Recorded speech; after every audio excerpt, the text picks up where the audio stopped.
Haleluya, puji nama Tuhan. Shalom Bapak Ibu Saudara yang terkasih dalam nama Tuhan Yesus. Puji nama Tuhan, walaupun di tengah badai saat ini kita percaya kita tetap terus di dalam Tuhan, kita tetap terus di dalam hadirat Tuhan.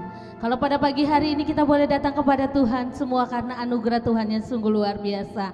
Saya percaya Bapak Ibu Saudara pun boleh merasakan hadirat Tuhan, baik di gereja maupun di rumah. Kita percaya hadirat Tuhan tidak membatasi kita sedikit pun. Biarlah setiap pujian kita, setiap penyembahan kita, kita boleh berikan kepada Tuhan. Puji nama Tuhan. Kita akan mulai ibadah kita pada pagi hari ini. Biarkan kita mau siapkan hati kita mau siapkan hidup kita hanya ke dalam tangannya Tuhan. Terima kasih Tuhan, terima kasih Allah. Kami bersyukur Tuhan pada pagi hari ini Tuhan. Kalau Tuhan yang kami sembah, Tuhan yang tetap baik dalam hidup kami Tuhan.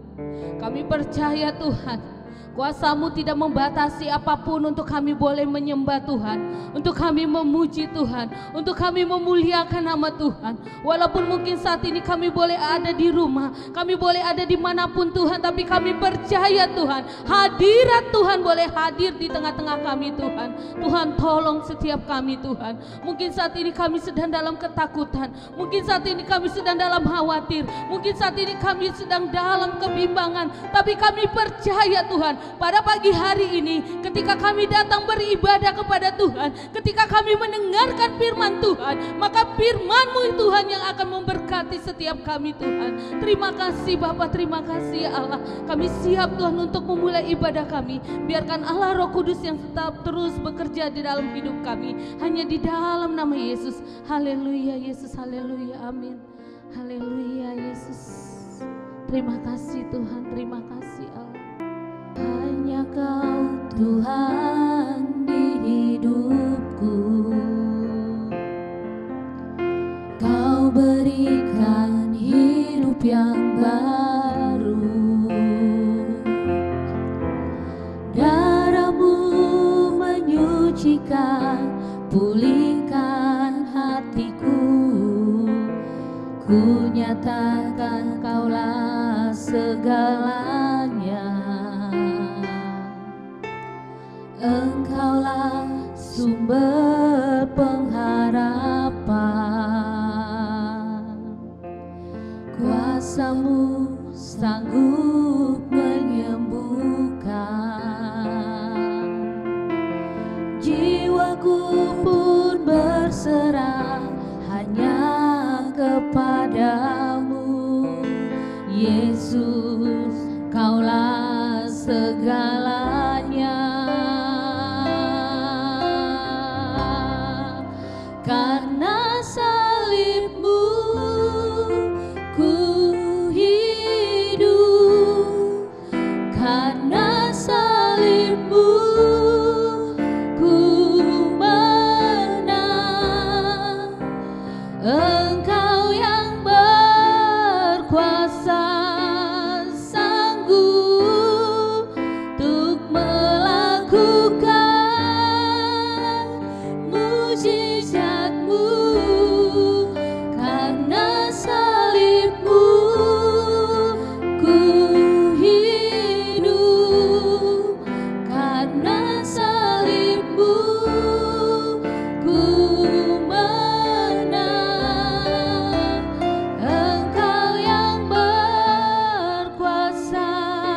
sanggup untuk melakukan mujizat-Mu di hidupku.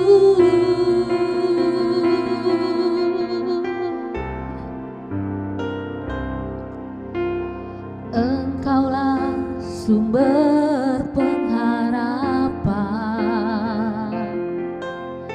kuasa-Mu sanggup menyembuhkan. Jiwaku pun berserah hanya kepadamu, Yesus, Kaulah segalanya.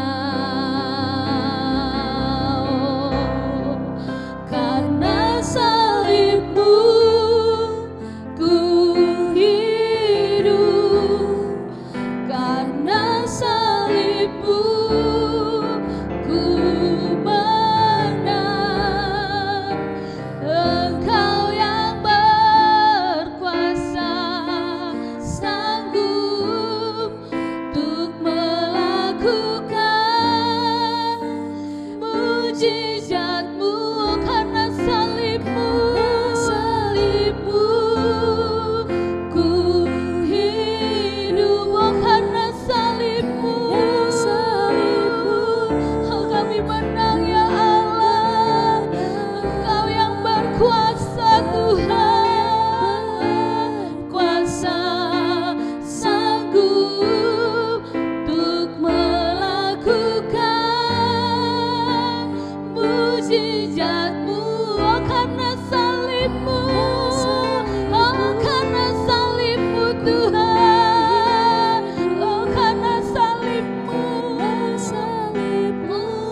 menebus setiap kami Tuhan.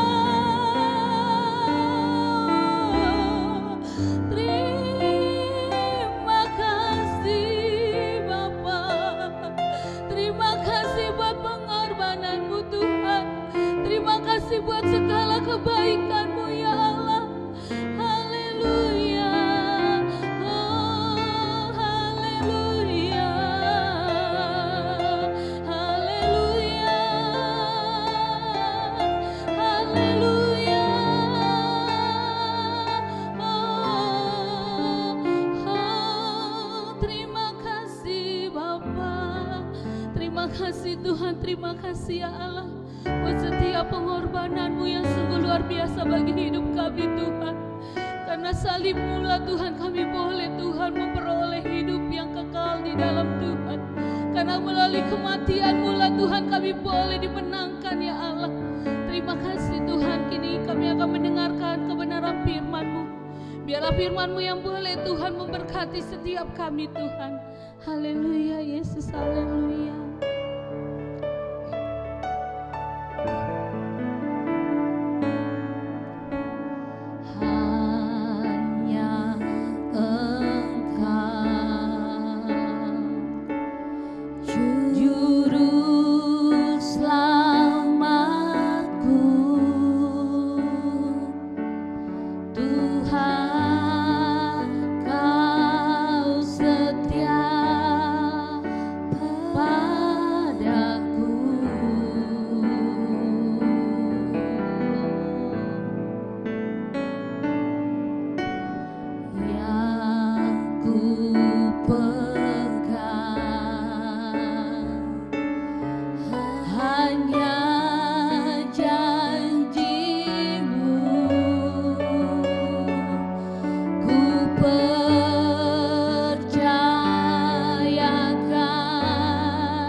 Bapak Ibu Saudara yang terkasih, kita mau tundukkan kepala, kita berdoa untuk kebenaran firman Tuhan pada hari Paskah yang indah ini. Bapa yang baik, kembali kami berdoa dan mengucap syukur buat hari kebangkitan-Mu, yaitu kami memperingati Paskah pada hari yang indah ini. Bapa yang baik, kiranya kami semua yang hari-hari ini berkumpul di rumah kami masing-masing boleh mendengarkan video streaming online ini, dan kami yakin dan percaya bahwa kami tidak lagi dibatasi oleh ruang gereja, kami tidak lagi dibatasi oleh waktu, kami dapat tetap beribadah kepada Tuhan. Kami mengucap syukur buat kebangkitan-Mu, dan hari ini Tuhan, kiranya firman Tuhan yang akan kami sampaikan ini Tuhan boleh berkenan di hadapan Tuhan.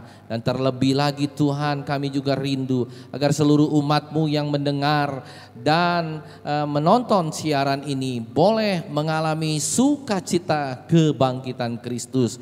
Karena Kristus sudah bangkit, Dia mengalahkan maut, dan hari ini kami memperingatinya sebagai hari yang luar biasa bagi kami orang percaya. Berikan urapan-Mu yang baru kepada hamba-Mu, urapan kuasa Roh Kudus-Mu boleh mengalir lewat mulut lidah bibir hamba-Mu, sehingga apapun yang hamba-Mu perkatakan bukan hamba-Mu lagi, tetapi Yesus Kristus yang boleh nampak dan beracara dan berkata-kata di dalam firman Tuhan pada hari yang indah ini. Terima kasih Bapa yang baik, berfirmanlah.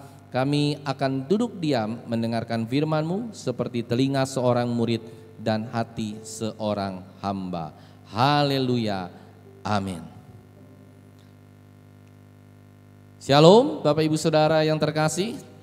Hari ini sungguh kita bersuka cita, dan sebelum itu saya mengucapkan selamat Paskah. Selamat Paskah dan selamat menikmati kebangkitan Kristus lebih dari 2000 tahun yang lalu. Oleh karena itu hari ini biarlah kita mendengar kebenaran firman Tuhan lewat satu tema khotbah, yaitu He is not here. Dia tidak ada di sini. Ada haleluya. He is not here. Dia tidak ada di sini. Oleh karena itu mari Bapak Ibu Saudara yang terkasih, kita mau membaca Alkitab kita buka Injil Lukas pasal yang ke-24 ayat yang ke-1 sampai ke-8. Demikian firman Tuhan. Lukas pasal 24 ayat yang ke-1 sampai ke-8. Tetapi pagi-pagi benar, pada hari pertama minggu itu mereka pergi ke kubur membawa rempah-rempah yang telah disediakan mereka. Ayat yang kedua, mereka mendapati batu sudah terguling dari kubur itu, dan setelah masuk mereka tidak menemukan mayat Tuhan Yesus. Haleluya. Ayat yang keempat, sementara mereka berdiri termanggu-manggu karena hal itu, tiba-tiba ada dua orang berdiri dekat mereka memakai pakaian yang berkilau-kilauan. Ayat yang kelima, mereka sangat ketakutan dan menundukkan kepala. Tetapi kedua orang itu berkata kepada mereka, "Mengapa kamu mencari Dia yang hidup di antara orang mati?" Ayat ke-6, "Ia tidak ada di sini. He is not here. Ia telah bangkit. Ingatlah apa yang dikatakannya kepada kamu ketika Ia masih di Galilea, yaitu bahwa anak manusia harus diserahkan ke tangan orang-orang berdosa dan disalibkan, dan akan bangkit pada hari yang ketiga." Ayat yang ke-8, maka teringatlah mereka akan perkataan Yesus itu. Bapak Ibu Saudara yang terkasih, waktu itu adalah hari masih subuh, masih pagi-pagi benar. Murid-murid Yesus yang perempuan mereka mencoba datang ke kubur Yesus. Mereka coba menerobos para tentara, mereka coba untuk merempahi, mereka membawa rempah-rempah kepada mayat daripada Tuhan Yesus Kristus. Dan ketika mereka sampai ke kubur, sungguh mereka tercengang. Mereka melihat batu sudah terguling, batu di kubur sudah terguling. Dan ketika mereka masuk ke dalam, mereka lebih tercengang lagi. Mereka tidak mendapatkan Yesus ada di dalam gua kubur. Saudara, memang terjadi perbedaan yang mendasar. Kalau zaman hari-hari ini, orang dikubur dimasukkan ke dalam tanah. Dimasukkan ke dalam tanah dan pakai sebuah peti. Tapi pada waktu itu, Yesus Kristus dikubur di dalam goa dan ditutup dengan batu dan dimateraikan oleh tentara, dimateraikan oleh pemerintahan, Bapak Ibu Saudara. Nah, mengapa hal ini terjadi? Tuhan mau ketika murid-muridnya ini datang dan termanggu-manggu di sana, itu menandakan bahwa ternyata murid-muridnya ini sungguh bersemangat mencari Yesus. Dia tidak mendapatkan Yesus ada di sana. Dan ini memperingatkan bahwa kubur itu tidak lagi menakutkan. Ada haleluya. Kubur itu tidak lagi menakutkan yang tadinya ada seorang mayat atau seorang mayat ada di sana. Kubur itu tidak lagi menakutkan ketika Kristus tidak ada lagi di sana. Kubur berubah dari menakutkan menjadi sesuatu yang menakjubkan. Bapak Ibu Saudara yang terkasih, kita baca lagi ayat yang keempat dan kelima. Lukas pasal 24 ayat keempat, demikian firman Tuhan. Sementara mereka berdiri termanggu-manggu karena hal itu, tiba-tiba ada dua orang berdiri dekat mereka memakai pakaian yang berkilau-kilauan. Mereka sangat ketakutan dan menundukkan kepala.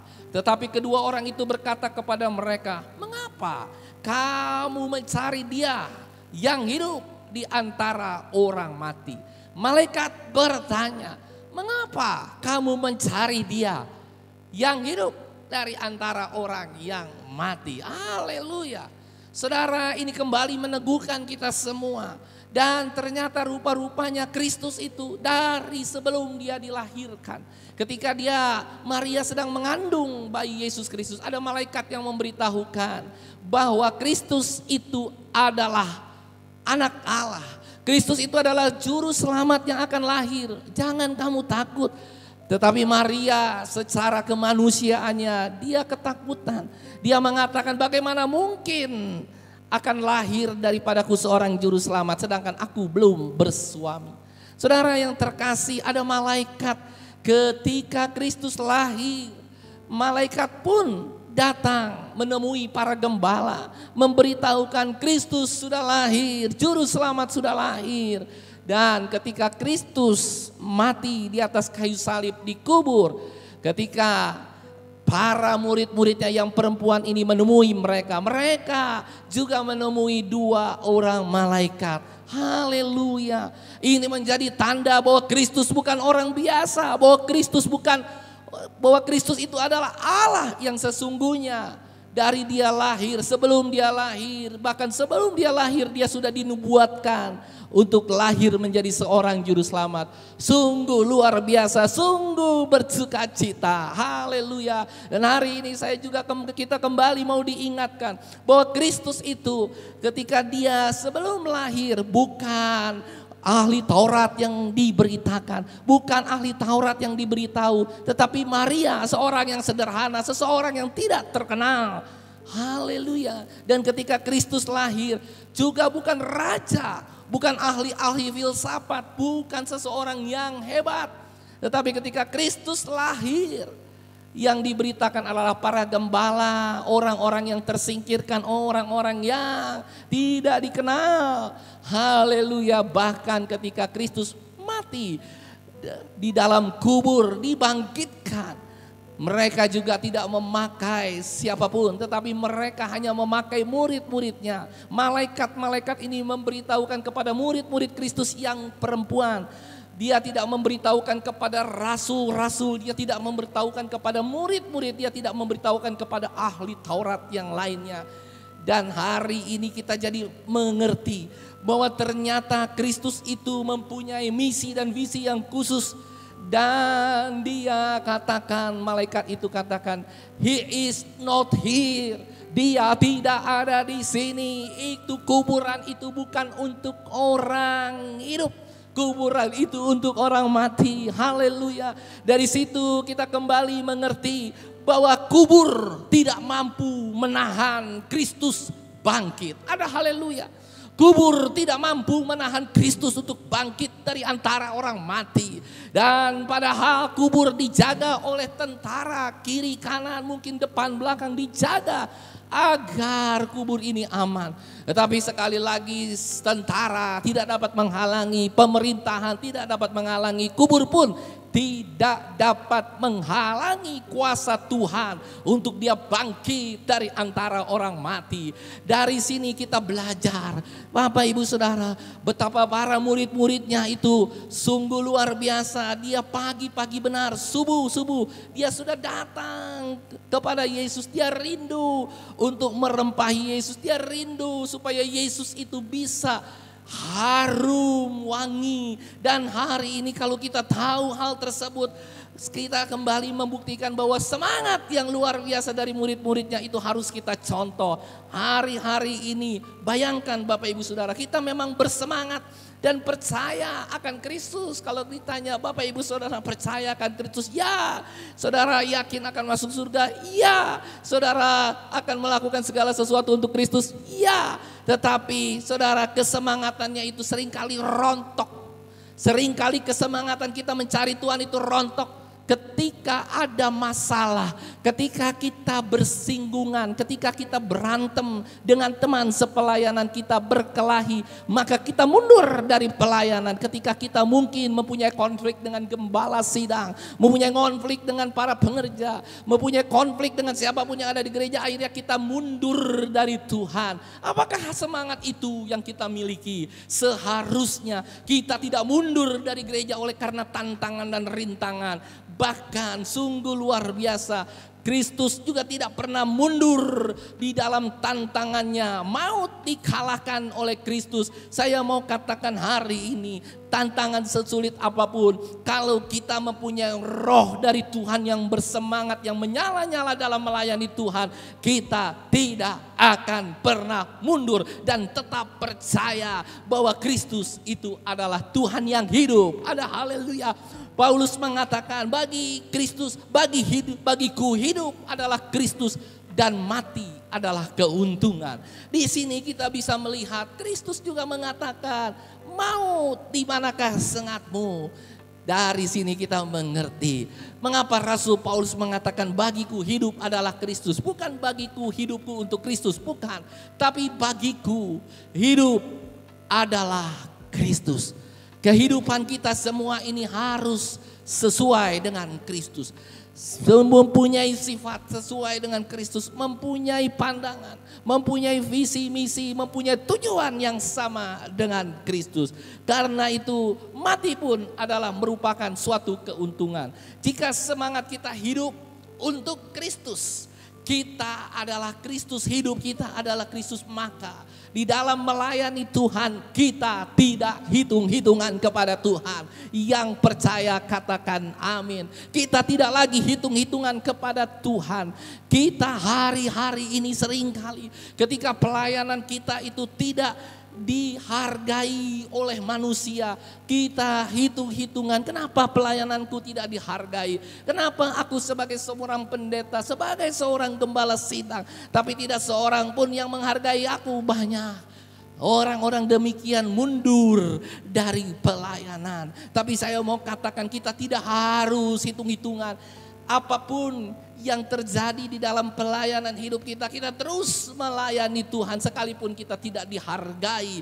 Begitu juga ketika mungkin di dalam pelayanan kita tidak banyak orang yang mengikut kita, tidak banyak jemaat kita, bahkan mungkin semakin hari semakin sedikit karena tersaring.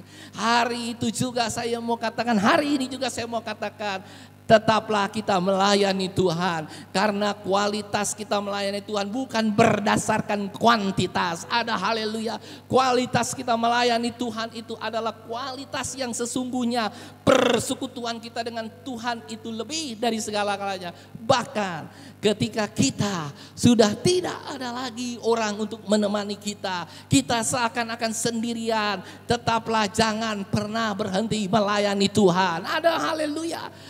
Karena itu saya mau katakan hari ini, Kristus ketika dia ada di Taman Getsemani, dia berdoa sendiri. Ketika dia berjalan menuju bukit Kalvari atau bukit Golgota, dia pun sendirian. Dia diadap di atas kayu salib pun dia sendirian. Ketika dia mati dikubur selama 3 hari, dia pun sendirian. Ada haleluya. Saudara, dari sini kembali kita membuktikan bahwa ternyata Kristus tidak pernah berhenti. Ketika dia sedang dalam proses di Taman Getsemani, dia katakan, jikalau mungkin Bapa, engkau lalukan cawan ini daripadaku, engkau akan lalukan. Tetapi jika tidak, bukan kehendakku yang jadi, tetapi kehendak Tuhan yang jadi. Saudara, kita melihat ketika Kristus berjalan terus. Dia sendirian, dia tidak ada lagi siapa-siapa yang mendukung. Murid-muridnya semua sudah pada KO, sudah pada kabur, sudah tidak lagi mengikut dia. Dia berjalan sendirian menuju salib. Dia berjalan menuju bukit Golgota, sampai di atas salib pun dia sendirian. Oleh karena itu ketika dia katakan sudah selesai, dan dia bilang, Bapa, aku serahkan nyawaku ke dalam tanganmu. Itulah kemenangan besar yang terjadi. Ketika dia ada di kubur pun dia sendirian. Tapi saya mau katakan hari ini, Allah yang kita sembah, dia tidak pernah meninggalkan kita. Yang percaya katakan amin.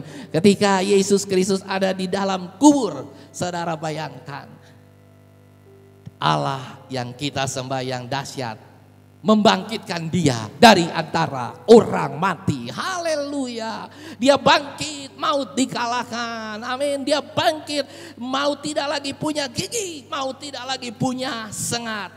Kubur tidak lagi menakutkan. Dahsyat, heran dan ajaib. Maut seharusnya berpikir saat itu, kenapa dia tidak mau memberikan umur panjang kepada Kristus. Dia tidak mau memberikan umur panjang kepada kita semua. Seharusnya dia berpikir, kalau dia tidak memberikan umur panjang kepada kita, yang akan terjadi adalah kita lebih cepat ketemu dengan Bapa di surga. Proses kita lebih cepat untuk mencapai surga yang kekal. Ada haleluya. Jadi kalau maut buru-buru tuh menjemput kita. Mulai hari ini para jemaat katakan, ketika maut mau menjemput kita, entah lewat kecelakaankah, entah lewat sakit penyakit kita yang sudah menaun, entah lewat COVID-19 atau virus corona, hari ini maut menjemput kita. Asal kita hidup benar di hadapan Tuhan, lebih cepat ketemu Tuhan, lebih baik. Dan itu berarti kita sudah mengalahkan maut. Maut di mana sengatmu? Iblis sudah kita kalahkan. Dan maut di situ terjebak. Dia tidak lagi tahu dan dia tidak lagi mengetahui bahwa ternyata kematian bagi orang percaya adalah kemenangan yang dahsyat. Yang percaya katakan amin.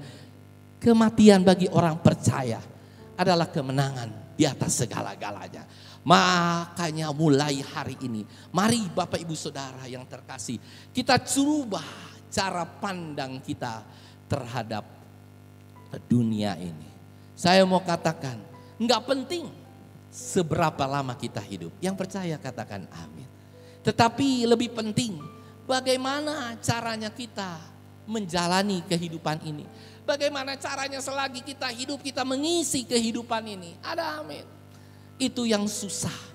Karena di dalam kehidupan ini banyak sekali dinamika, banyak sekali persoalan, banyak sekali masalah, banyak sekali segala sesuatu yang dihadapkan dalam kehidupan kita yang akan membuat kita jatuh ke dalam dosa. Yang akan membuat kita terpeleset ke dalam dosa, terjebak di dalam dosa. Oleh karena itu tidak penting seberapa lama kita hidup dalam dunia ini. Yesus hanya hidup 33 tahun, mungkin 33,5 tahun. Kita mungkin hanya hidup 55 tahun, 60 tahun. Atau mungkin kurang dari itu, tapi gak penting. Tapi yang penting adalah selama engkau hidup, bagaimana engkau menjalani kehidupan itu. Ada haleluya. Yang kedua, enggak penting seberapa banyak uang yang engkau miliki. Ada amin. Dalam melayani Tuhan, di dalam segala apapun dalam kehidupan kita, kita jangan terpaku. Waduh, itu orang hebat, kaya raya, mobilnya mungkin begitu banyak. Mobilnya, satu mobil mungkin harganya miliaran rupiah. Dia punya mungkin beberapa mobil atau 10 mobil, dia punya beberapa rumah yang hebat. Dia punya ruko, dia punya tanah di mana-mana. Itu gak penting buat kita. Ada amin. Yang penting buat kita adalah bagaimana dengan uang yang kita miliki. Kita bisa pakai uang itu untuk memuliakan Allah. Yang percaya katakan amin. Saya rindu. Dan kita doakan bersama agar gereja kita juga boleh melayani Tuhan dengan baik di pulau-pulau yang terpencil. Mungkin salah satunya adalah Pulau Nias. Kita masih belum tahu. Tetapi saya berdoa, Tuhan pakai kita semua, pakai juga hamba-Mu untuk menjadi berkat bukan hanya di kota Jakarta ini, untuk menjadi berkat bagi banyak orang untuk dapat menginjil, membawa kabar keselamatan agar mereka yang sedang masuk ke dalam jalan kebinasaan, mereka boleh keluar ke dalam jalan kebenaran. Sehingga hidup mereka tidak lagi masuk dalam rel kebinasaan, tetapi hidup mereka masuk ke dalam rel kekekalan. Dan di ujungnya ada surga yang kekal yang sedang dinantikan. Saudara, oleh karena itu melayani Tuhan, jangan pernah kita berhenti melayani Tuhan. Coba kita lihat sekali lagi. Mengapa kamu mencari Dia yang hidup dari antara orang yang mati? Kalimat ini menarik sekali, saudara. Mengapa saya katakan menarik? Mengapa kita seringkali mencari Yesus? Banyak orang ke Israel. Saudara perhatikan. Banyak orang ke Israel. Melihat kubur Yesus. Dan ketika mereka melihat kubur Yesus, mungkin banyak orang, suami istri datang ke sana. Mereka menangis di kubur Yesus. Mereka sedih, mereka bilang, aduh Tuhan, Engkau begitu baik, Engkau begitu luar biasa dalam berkorban bagi kami semua umat orang yang percaya. Mereka menangis, tetapi sebentar kemudian ketika mereka pulang dalam perjalanan, sudah ribut antara pasangan suami dan istri. Bayangkan, hanyalah rasa terharu, emosional yang sesaat itu menandakan dia tidak benar-benar mencintai Tuhan. Tetapi dia mencintai diri sendirinya, dia mencintai kemunafikannya, menangis. Tetapi sesungguhnya dia tidak menangis karena dosanya. Dia menangis karena kasihan kepada Yesus.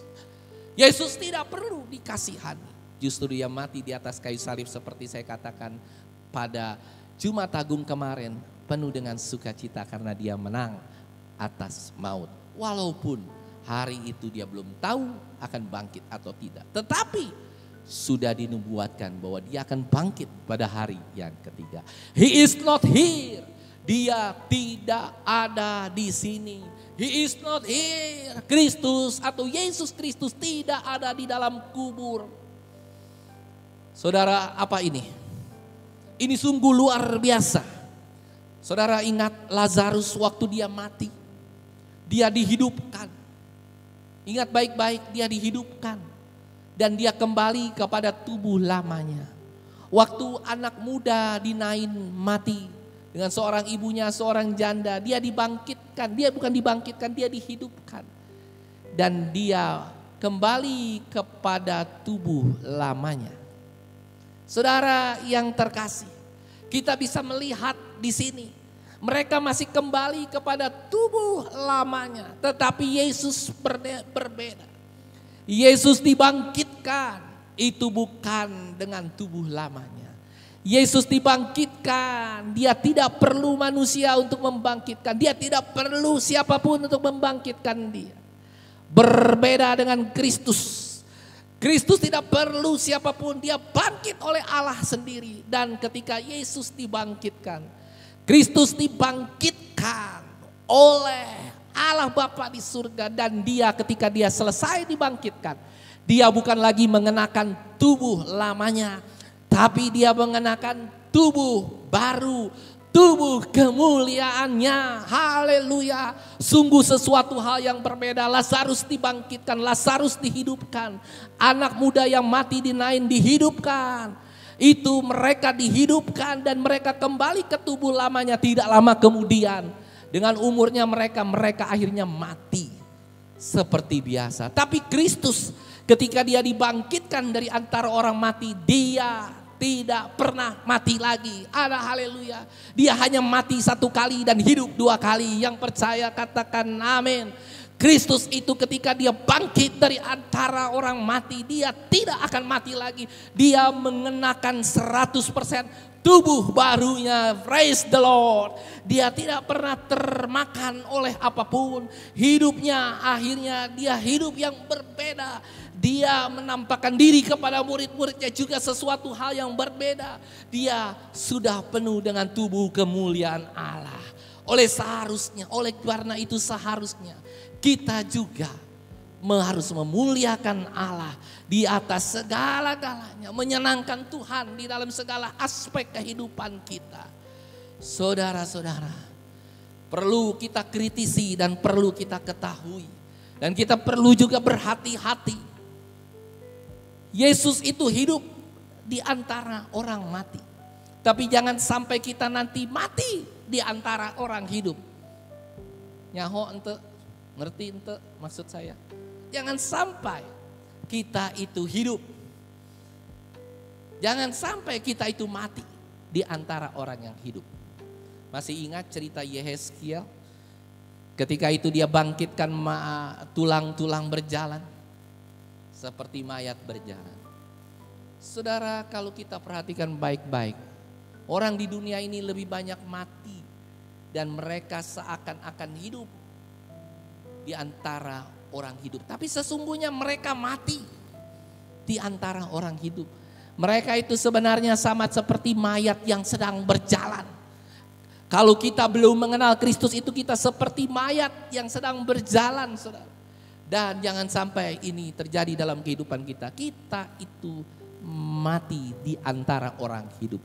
Tapi biarlah kita mengikuti teladan Kristus dan kita hidup dari antara orang mati. Haleluya. Dan kita juga jangan pernah selalu repot memikirkan kalau kita mati, kita akan mati kemana. Ada amin? Tapi pikirkanlah bagaimana engkau hidup sungguh-sungguh di hadapan Tuhan ketika engkau hidup. Bagaimana caranya engkau hidup? Engkau harus pikirkan itu dengan sungguh-sungguh. Supaya kita mengerti bahwa ternyata hidup itu lebih sulit. Dan pergumulan itu sungguh luar biasa. Jangan sampai kita hidup tetapi rohani kita mati. Jadi kalau kita mati secara rohani tapi kita hidup, saudara bisa bayangkan kehidupan kita itu akan menuju maut. Akan menuju kebinasaan.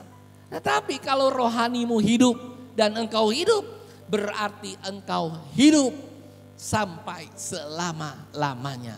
Engkau sedang menuju kepada kerajaan yang kekal. Engkau sedang berjalan dalam rel kekekalan. Saya mau katakan, Pewahyu mengatakan demikian. Orang percaya hanya mati satu kali. Tetapi hidup dua kali. Ada amin? Tetapi orang yang tidak percaya dia mati satu kali dan tidak hidup-hidup lagi. Haleluya. Orang percaya hidupnya itu dia percaya bahwa matinya hanya satu kali tapi hidupnya dua kali. Apa artinya ini? Mungkin saudara bertanya, Pak Pendeta, apa artinya ini? Kita orang percaya itu waktu kita hidup dan mati karena dosa. Ya, tetapi ketika kita berbalik dari dosa kita, maka kita hidup dua kali. Roh kita hidup di dalam dunia, kita menjadi bertobat, kita menjadi mengerti. Tetapi ketika kita mati, kita pun dibangkitkan dari antara orang mati. Ada haleluya. Saudara yang terkasih di dalam nama Tuhan Yesus Kristus. Oleh karena itu tidak heran jika Rasul Paulus mengatakan hidup adalah Kristus dan mati adalah keuntungan. Oleh karena itu kebangkitan Kristus adalah kebangkitan yang sangat luar biasa. Hari Paskah ini, praise the Lord, adalah hari yang luar biasa. Oleh karena itu hari ini kita belajar ada beberapa aspek dari kebangkitan Kristus yang luar biasa. Yang pertama yang sangat kita lihat, bahwa sebelum peristiwa kebangkitan itu terjadi, Yesus sudah memberitahukan kepada murid-muridnya. Dia sudah memberitahukan 4 kali kepada murid-muridnya. Ini menjadi pelajaran buat kita semua. Kenapa? 4 kali minimal Kristus memberitahukan kepada murid-muridnya bahwa dia akan mati, akan disiksa, akan difitnah, akan disesah, disalib dan sampai mati di atas kayu salib. Saudara, dia sudah diberitahukan 4 kali. Kalau kita membaca kebenaran firman Tuhan tadi, Lukas pasal 24, coba kita baca sekali lagi. Dikatakan apa?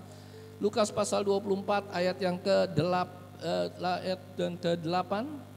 Demikian firman Tuhan, Lukas pasal 24.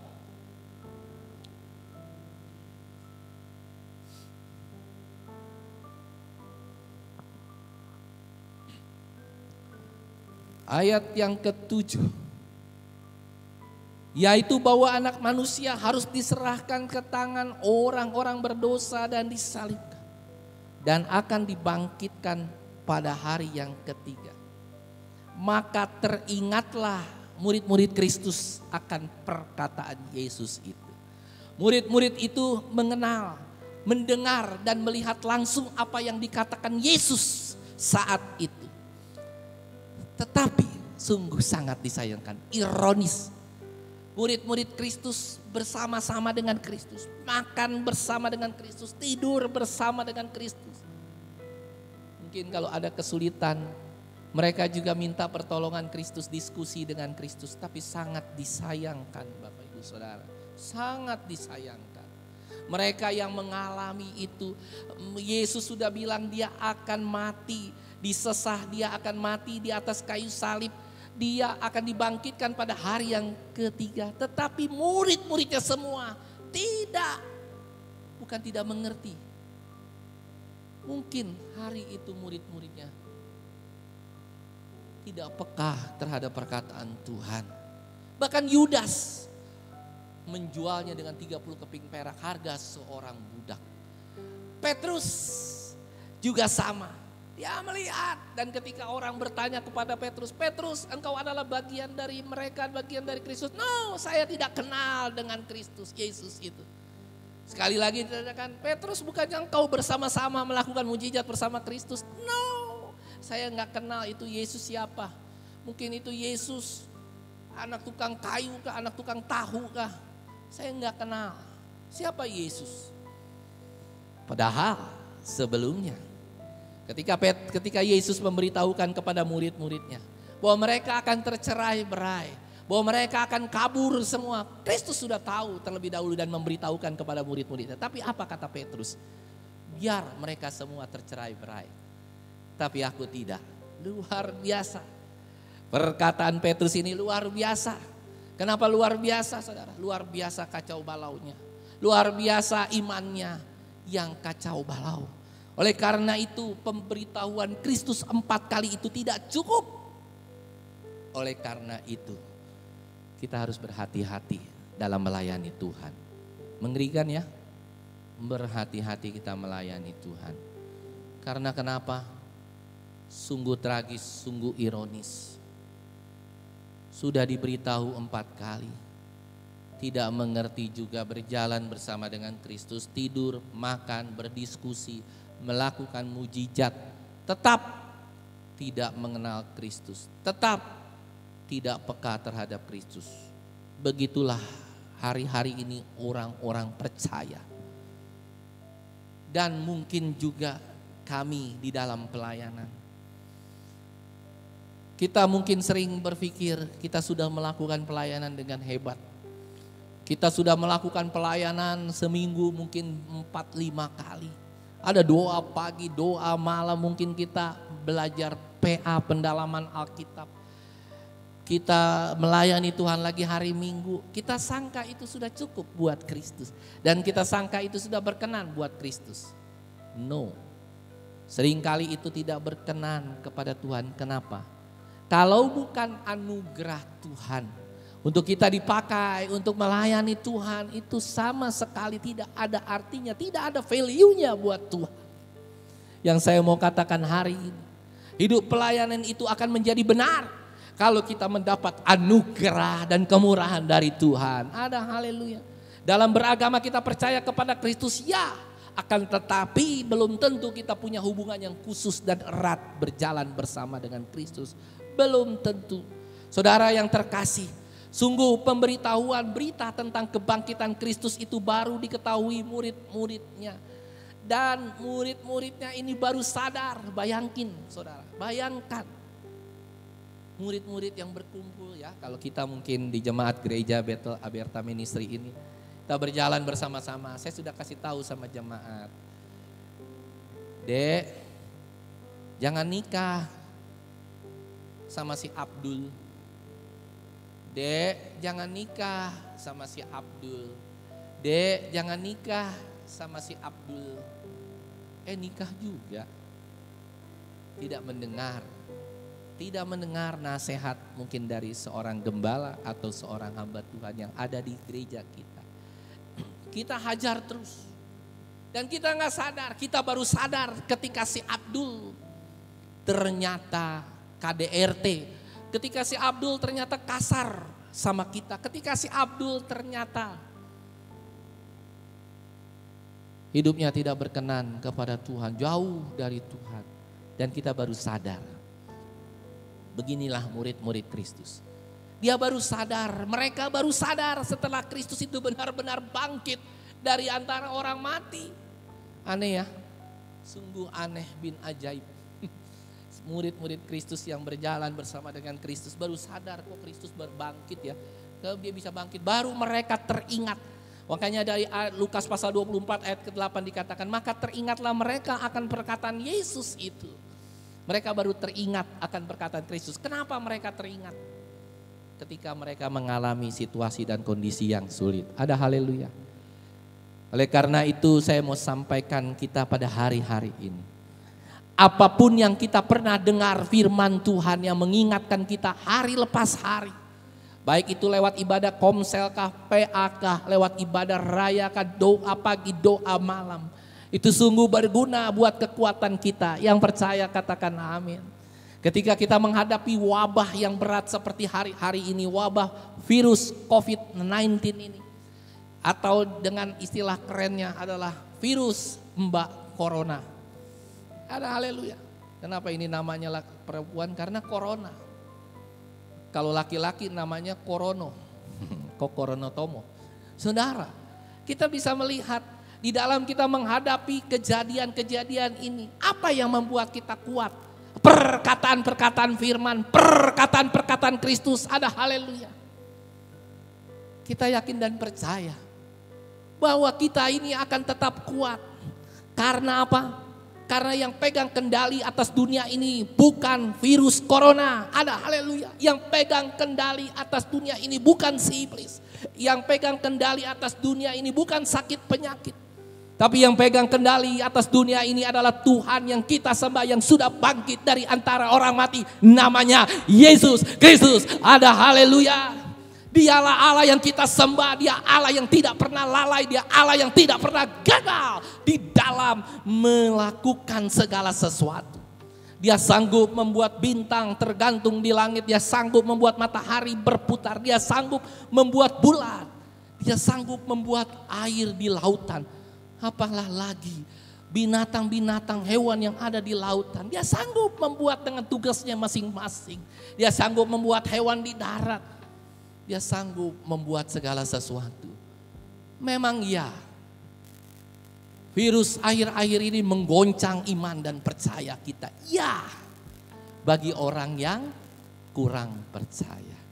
Tapi kalau kita sebagai orang yang percaya, memang mungkin ada kekhawatiran, ya saya pun dan kita pun seluruh hamba-hamba Tuhan di seluruh dunia ada kekhawatiran. Bahkan ada seorang hamba yang mengatakan, saya mendapat pewahyuan dari Tuhan. Wah, luar biasa. Dia bilang, dia hardik. Hari ini juga aku mendapat pesan dari Tuhan, aku hardik seperti Danau Galilea, diamlah dan tenanglah. Virus dihardik suruh diam dan tenanglah. Bukan begitu cara kita mengajar umat yang kita kasihi. Kita mengajar umat yang kita kasihi adalah dengan belajar kebenaran firman Tuhan. Dengan belajar yang benar, bukan belajar yang asal-asalan. Bukan belajar tentang kenabian yang palsu, bukan belajar tentang pengajaran yang sesat, yang menyesatkan. Sungguh berbahaya. Di tengah penderitaan, nabi sesat tetap beracara. Saudara yang terkasih, kalau kita melihat hal ini, maka kekuatan firman Tuhan itu sungguh penting. Perkataan Kristus itu sungguh penting. Ada haleluya. Makanya jangan pernah menyia-nyiakan ibadah, kebaktian, persekutuan, doa atau apapun. Karena ketika engkau mendapatkan firman Tuhan, itulah yang menjadi kekuatan dalam kehidupan kita orang percaya. Saya sungguh sedih mendengar teman SMP saya, suaminya meninggal baru saja 2 hari yang lalu karena corona, virus COVID-19. Masih muda, 53 tahun. Marga Panggabean. Hari ini saya kembali dikejutkan. Istrinya yang merupakan sahabat saya di SMP sudah masuk ke Wisma Atlet. Dengan perkataan lain, dia sudah positif COVID-19. Tapi ada satu hal yang luar biasa yang dilakukan oleh ibu ini. Saya salut. Saya pun sebagai seorang hamba Tuhan belum tentu bisa melewati ini. Dia tetap memperkatakan firman. Dahsyat saudara. Di dalam Facebooknya dia perkatakan firman. Di dalam kepada teman-temannya grup WA dia tetap perkatakan firman. Sekalipun dia sedih sekali ya ditinggal seorang suami, dia tidak bisa mendampingi sampai ke tempat makam, dia hanya bisa syot dari jauh saudara. Dia menangis, dia sedih. Tapi dia katakan itu yang bikin saya juga sedih dan menangis. Bukan karena saya sedih terhadap kondisi mereka, tapi saya lihat iman dan percayanya sungguh luar biasa. Dia katakan begini, Tuhan, di dalam tangisnya, aku tetap akan patuh sama Tuhan. Apapun yang terjadi dalam hidupku, sambil dia menangis, aku patuh Tuhan. Aku patuh, aku obey Tuhan. Aku tidak mau Tuhan. Iblis mengambil sukacitaku. Sungguh luar biasa. Itulah yang seharusnya terjadi dalam kehidupan kita ketika ada badai, tantangan, rintangan yang berat dalam kehidupan kita. Kita tidak kabur, kita tidak lari seperti murid-murid Kristus sebelum kebangkitan. Petrus sebelum kebangkitan dia menyangkal Kristus. Oleh karena itu kebangkitan Kristus ini menyadarkan kita bahwa ketika kita sudah memberikan apapun buat Tuhan itu tidak cukup. Kita memberikan pelayanan seperti ini juga, video online, streaming online, tidak cukup. Kita mau berkhotbah setiap hari, kita mau memberi setiap hari kepada orang-orang, mungkin kita beri kepada ojek online dalam bentuk materi, tidak cukup. Kita memberi kepada orang-orang yang susah, tidak cukup saudara. Kenapa saya katakan tidak cukup? Tapi kembali jangan saudara bilang begini, wah enggak cukup. Berarti udahlah, saya udah gak usah memberi sama Kristus karena apapun yang kita beri gak cukup. No, maksud saya di sini adalah kita tidak akan pernah berhenti di dalam melayani Tuhan, di dalam memberi kepada Tuhan. Beri terus. Apapun yang engkau lakukan sampai sisa hidupmu. Dan saat-saat terakhir hidupmu engkau ada di dalam jalan Tuhan. Itu yang Tuhan mau. Jangan pernah berhenti mengiring Kristus. Jangan pernah berhenti untuk melayani Tuhan sampai ajal menjemput kita. Tidak mudah. Biarlah perjalanan kita semua bersama dengan Kristus akan membuat kita semakin sadar bahwa sangkal diri, pikul salib mengikut Kristus itu bukan suatu hal yang mudah. Tapi kalau kita sudah mengerti tentang hal ini dan kita berusaha untuk melakukan hal ini, praise the Lord, sungguh luar biasa. Saudara sudah masuk di dalam rencana Allah dalam kekekalan. Ada amin. Saudara sudah masuk dalam rencana kekekalannya Allah yang luar biasa. Dan saya mau katakan jangan pernah berhenti dalam melayani Tuhan. Karena dialah kita sudah diselamatkan. Kita lanjut Lukas pasal 24 ayat 6 sampai ke 8. Kita akan bahas di sini. Lukas pasal 24 ayat 6 sampai 8. Ia tidak ada di sini. He is not here. Kristus sudah bangkit, dia tidak ada lagi dalam kubur. He is not here. He is not here, dia tidak ada di sini, dia telah bangkit.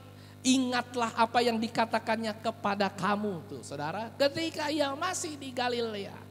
Yaitu bahwa anak manusia harus diserahkan ke tangan orang-orang berdosa dan disalibkan dan akan bangkit pada hari yang ketiga. Dia sudah katakan itu. Dan ayat yang ke-8, maka teringatlah mereka. Siapa mereka? Murid-murid Kristus teringat akan perkataan Kristus tersebut. Setelah kebangkitan, murid-murid Kristus itu baru sadar sepenuhnya bahwa Yesus itu benar-benar Allah.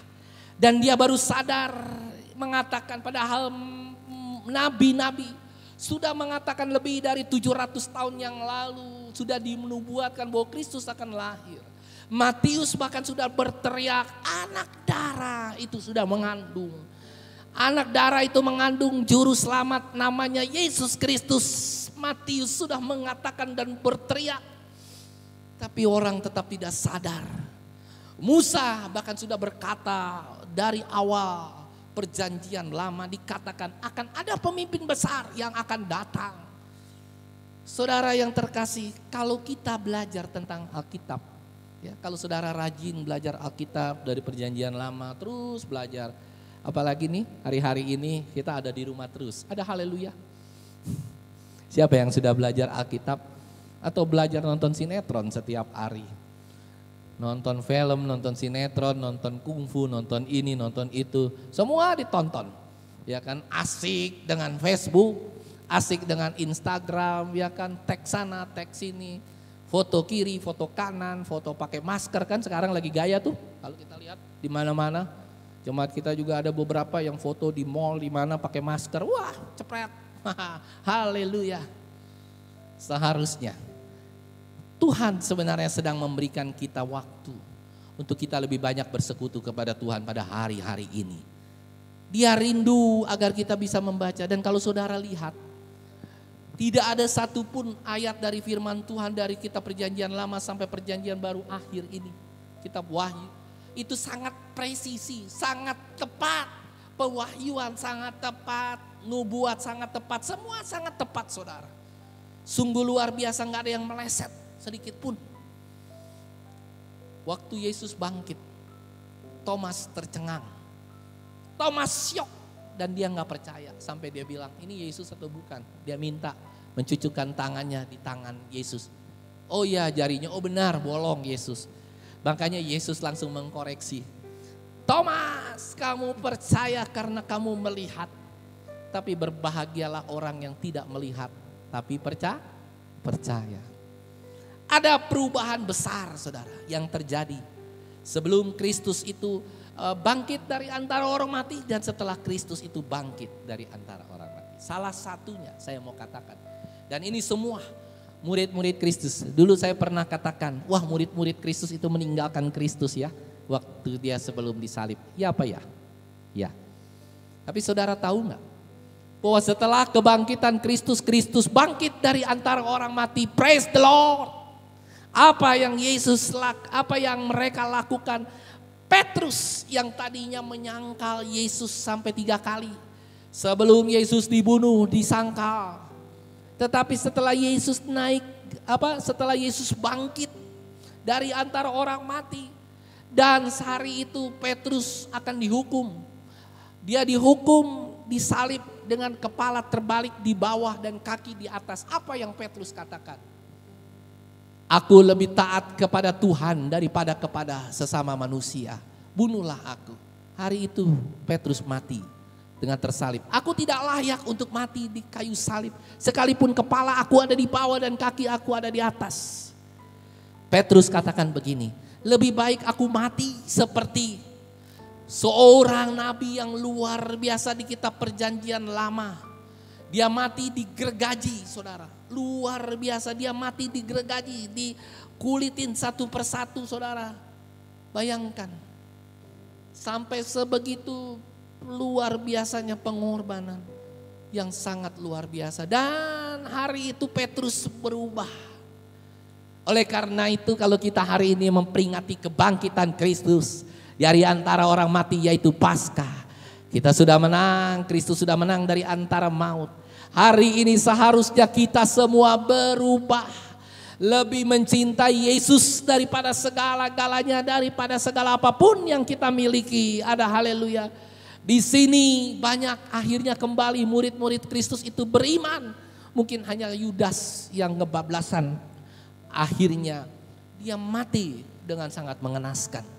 Saudara, murid-muridnya akhirnya punya iman yang luar biasa walaupun mereka tidak sekolah di teologi, STT teologi. Murid-muridnya itu sangat dahsyat, sangat luar biasa karena mereka akhirnya mengerti siapa Allah yang disembah. Sekalipun mereka tidak belajar Alkitab di sekolah Alkitab, tetapi mereka mengerti dan mengenal Kristus. Daripada hari-hari ini orang yang belajar Alkitab siang dan malam, belajar di sekolah teologi tetapi tidak pernah mengerti tentang Yesus, tidak pernah ada pengorbanan, tidak pernah sekalipun jalan hidup mereka seperti Kristus. Oleh karena itu, Bapak Ibu Saudara yang terkasih, murid-murid Kristus itu bukan tidak belajar Alkitab. Dia belajar Alkitab siang dan malam, PA. Dia belajar 3 kali mungkin sehari, PA pagi, PA siang, PA malam. Belajarnya sama siapa? Yesus langsung. Dahsyat saudara. Mereka diajar siang dan malam. Gak ada sekolah teologi seperti itu sekarang ini. Diajar siang dan malam, bahkan diberi contoh mujizat, membangkitkan orang mati, menyembuhkan orang sakit, memberi makan 5.000 orang, saudara. Merubah air menjadi anggur. Luar biasa itu pelajaran teologianya. Apa teologi praktik teologi. Murid-murid itu belajar siang dan malam. Tapi tahukah saudara, murid-muridnya itu tidak lulus. Ada amin? Gak lulus. Kenapa gak lulus? Mereka menyangkal Yesus. Mereka kabur, tidak ada seorang pun yang mengikut Kristus. Hanya Maria ibunya dan seorang muridnya yang saya sudah khotbahkan serial keempat dan ketiga dari penuju perkataan Kristus. Murid-muridnya Kristus itu semuanya semuanya ujian ulang. Kalau sekarang anak-anak muda sekolah SMA, kuliah namanya apa? Jadi murid-muridnya Kristus hari itu semua.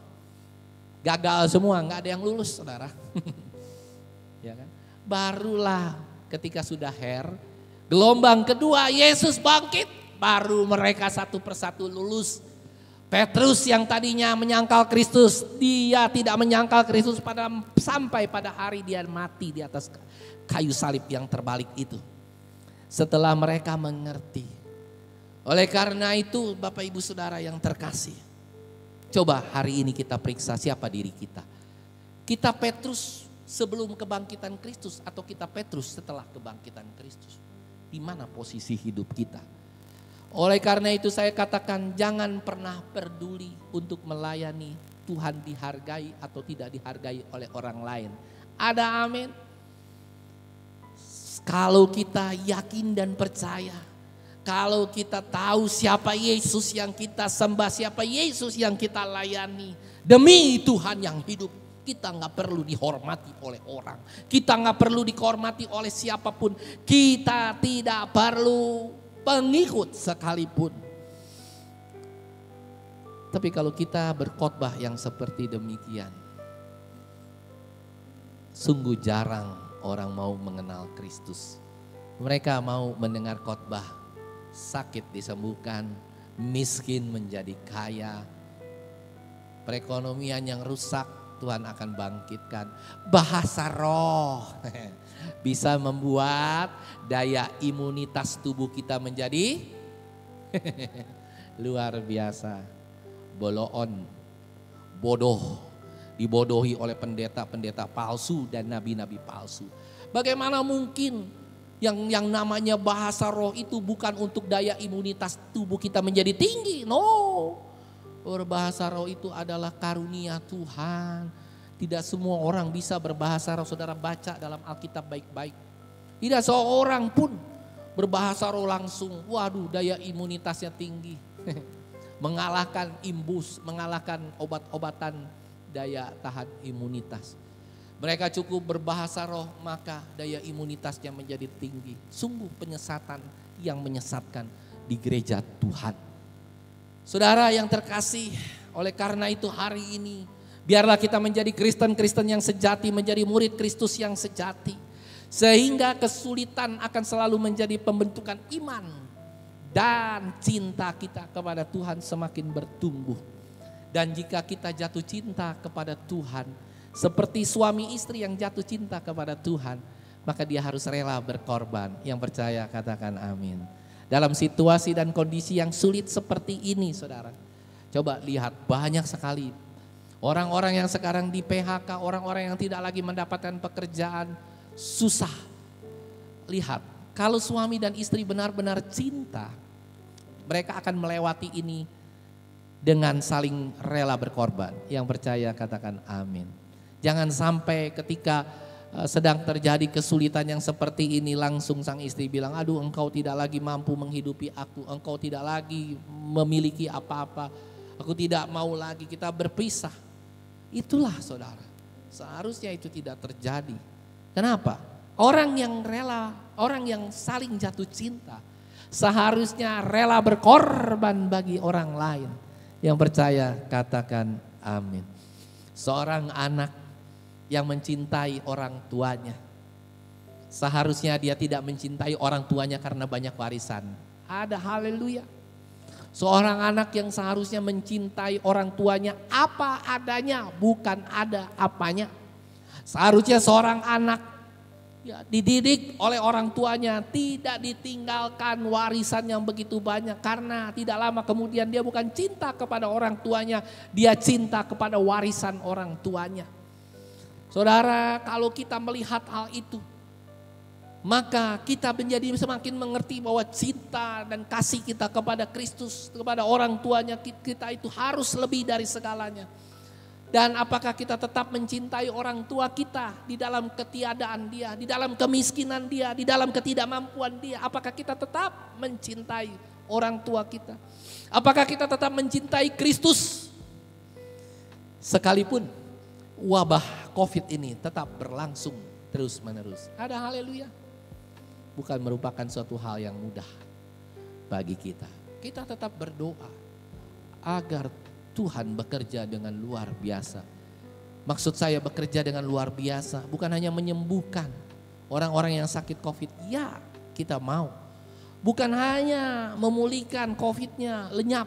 Ya, kita memang mau virus corona ini lenyap. Tetapi ada satu hal yang kita mau, bahwa mereka diubahkan menjadi manusia yang baru, yang penuh dengan kemuliaan Allah. Itulah tujuan Tuhan, untuk dapat mengingatkan seluruh dunia bahwa Tuhanlah yang pegang kendali. Dialah Allah yang kita sembah, dialah Allah yang harus kita layani.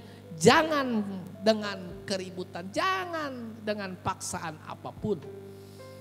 Kebangkitan Kristus, peringatan kita hari ini Paskah, kembali meneguhkan kita, mengingatkan kita agar kita tangguh dalam penderitaan, setia dalam perkara, dan kita berubah menjadi manusia yang baru. Ada haleluya.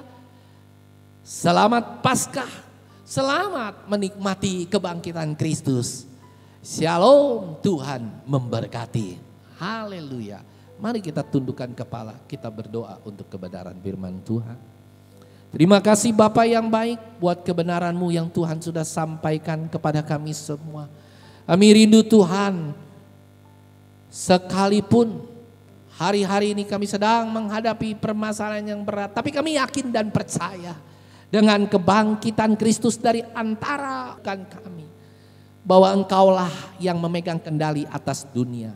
Maut tidak dapat menyentuh kami. Maut sekalipun kami mati tidak lagi beracara, tidak lagi dapat membuat kami masuk di dalam kebinasaan, tapi membuat kami masuk di dalam surga yang kekal, di dalam kekekalan. Terima kasih Bapa yang baik buat kebenaran firman-Mu.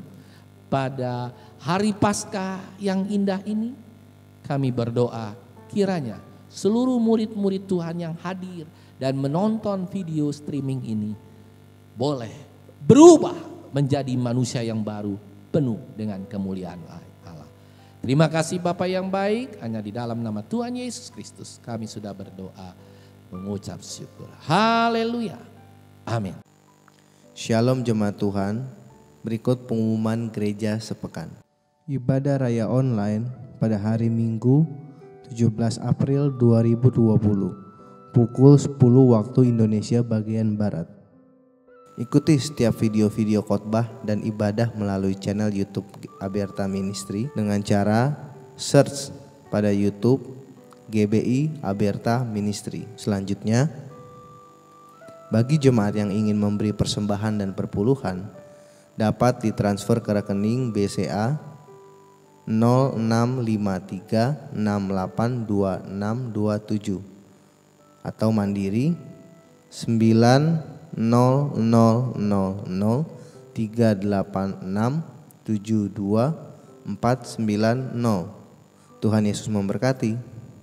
Puji nama Tuhan, kalau kita sudah mendengarkan kebenaran firman Tuhan yang boleh memberkati kita pada siang hari ini, saya percaya kalau kita boleh diberkati oleh kebenaran firman Tuhan, biarlah firman Tuhan itu boleh menjadi rema di dalam kehidupan kita. Biarlah setiap kita boleh senantiasa kuat di dalam Tuhan, karena apapun tantangan dan cobaan yang saat ini mungkin melanda, bukan hanya di Indonesia tapi seluruh dunia, kita tetap terus berserah hanya kepada Tuhan. Terima kasih. Kita akan mengakhiri ibadah kita pada siang hari ini. Kita mau angkat pujian kita mau katakan ku pandang wajah-Mu ya Allah.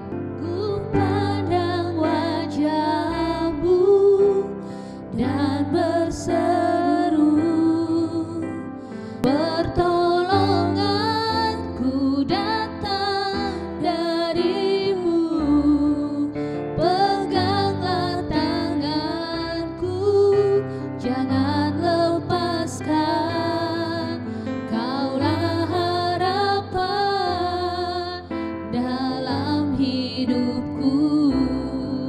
Ku pandang wajah-Mu dan berseru, pertolonganku datang dari-Mu, peganglah tanganku, jangan lepaskan, Kaulah harapan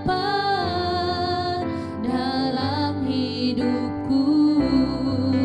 Kaulah harapan dalam hidupku. Kaulah harapan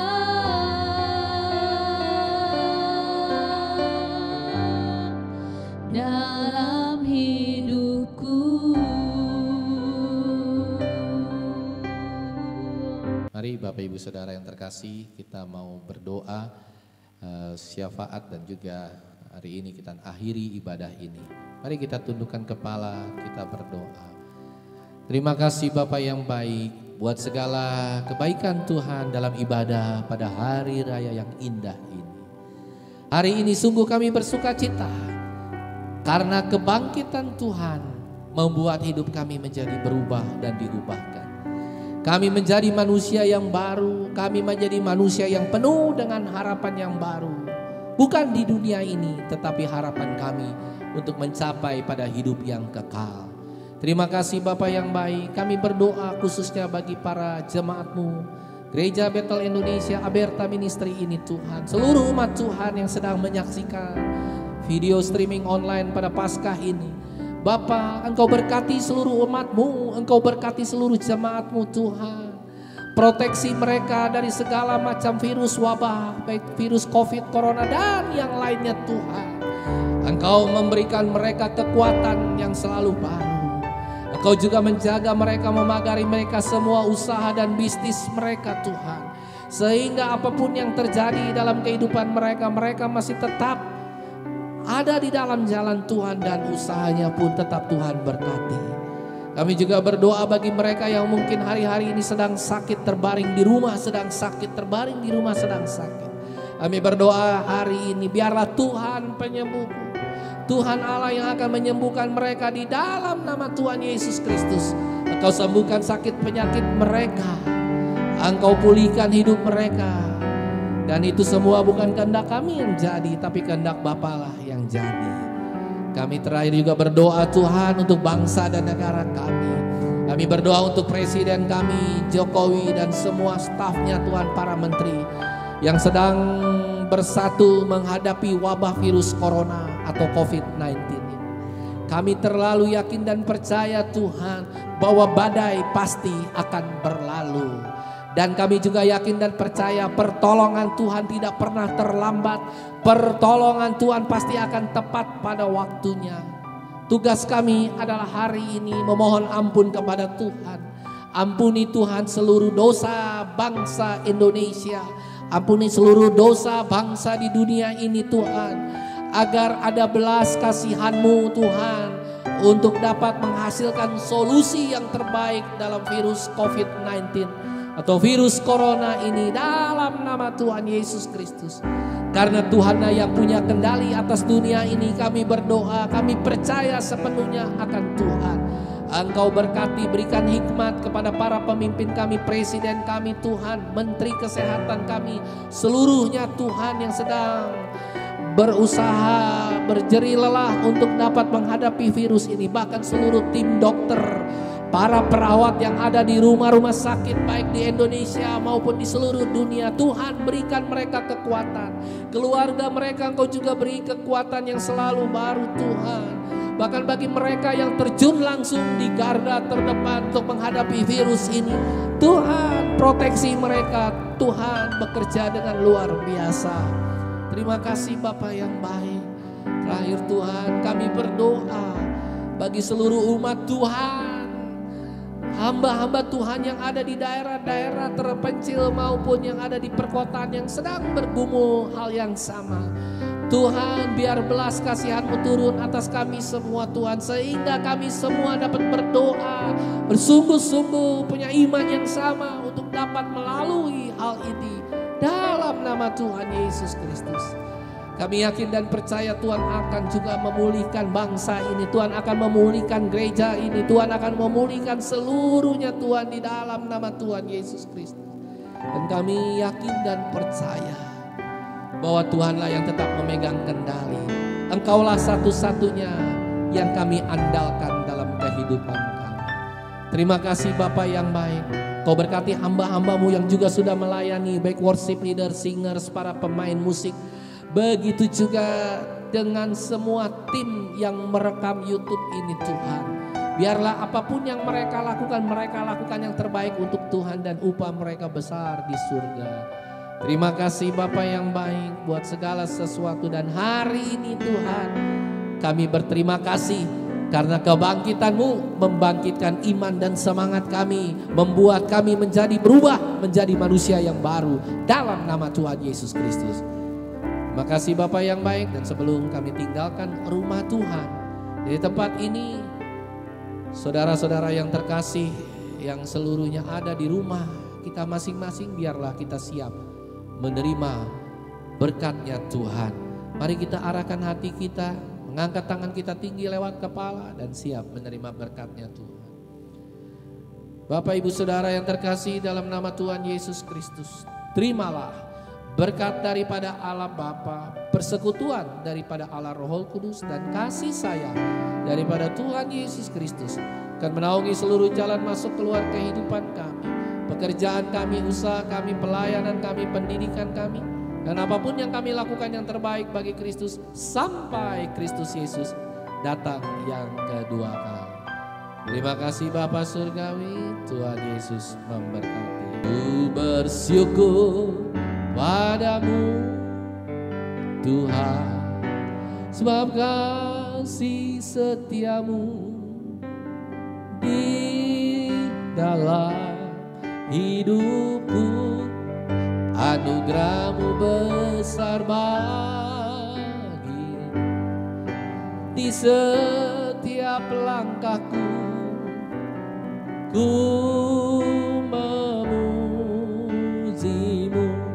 ku bersyukur padamu Tuhan, sebab kasih setia-Mu di dalam hidupku, anugerah-Mu besar bagiku. Di setiap langkahku ku memuji-Mu,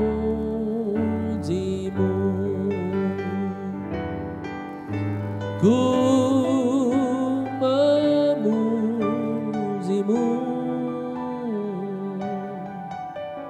ku memuji-Mu.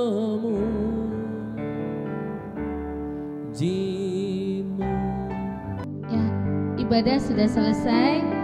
Kami mengucapkan selamat Paskah. Tuhan Yesus memberkati kita semua.